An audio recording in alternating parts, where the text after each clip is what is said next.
So Ellis, one of the things that we have also been talking about is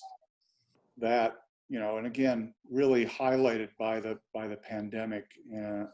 is the fact that the distribution channels are not adequately sized, right? So, when we look at the small business market, or when we look at any of these markets, right, with regards to healthcare,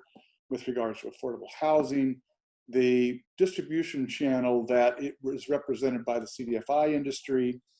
is really not adequate to meet the need. And so both through, capital innovation, but also through federal policy and how those systems are designed, this alliance, we are hoping to really disrupt some of those systems. And by disrupting those systems, open up distribution channels in a way that really have not been done heretofore. Absolutely.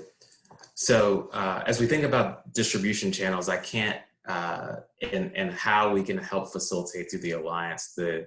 flow of capital to communities, I have to start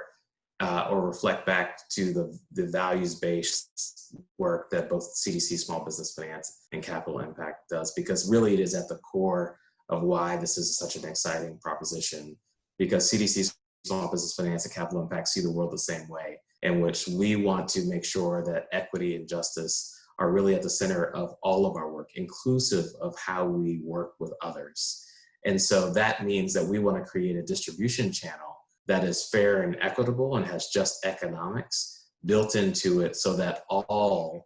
organizations throughout the value stream can derive value that can support their long-term sustainability.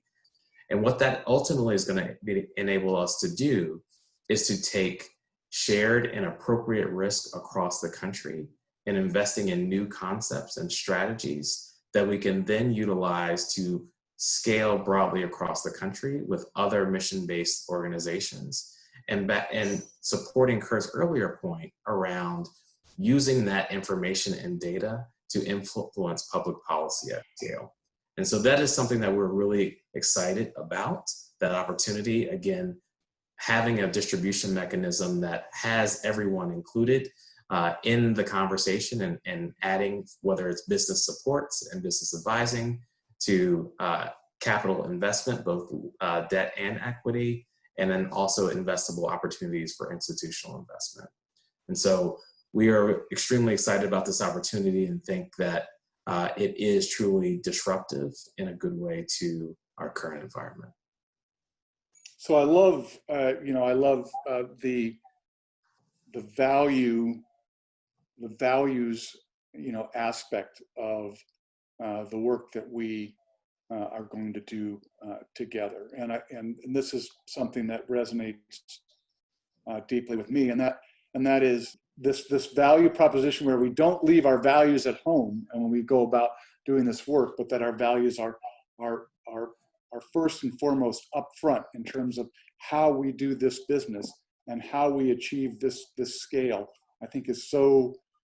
actually a part of the innovation, right? It's actually a part of the innovation, and that, to me, that touches my heart and really excites me, at the same time.